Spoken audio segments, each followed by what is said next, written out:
આજની કવિતા કવિ હરીશ મીનાશ્રુ. કવિતા પંખી પદારથ. હજાર પાન, હજાર ફૂલ, હજાર ફળ, હજાર હાથ વાળું વૃક્ષ ઊભું છે ને એની એકાદ હથેળીમાં હાજર છે એક પંખી. એટલું બધું જીવંત કે મૃતક જેટલું સ્થિર.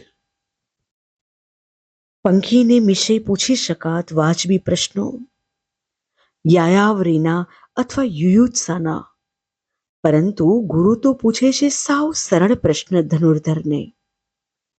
તને શું દેખાય છે વત્સ?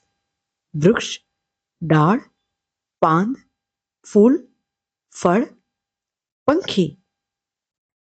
તંગ બનશે પ્રત્યંચા એક પછી એક. સૌ સાધશે નિશાન એકાગ્રતાપૂર્વક.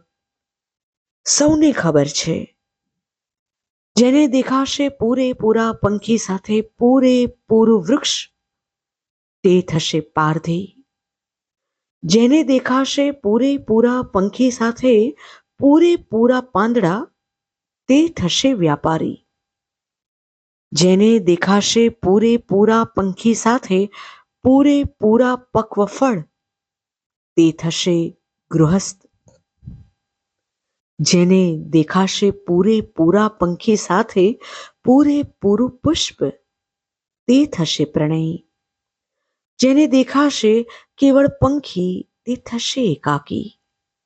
જેને દેખાશે કેવળ પંખીની આંખ તે થશે જોગી. પરંતુ કેવળ પંખીને જ પૂરેપૂરી ખબર છે કે જે જોઈ શકશે પંખીની આંખમાં સ્વયંની છબી એ જ બનશે બાણાવડી. જે સ્વયં હશે વિદ્ધ તે જ કરશે સિદ્ધ શરસંધાન.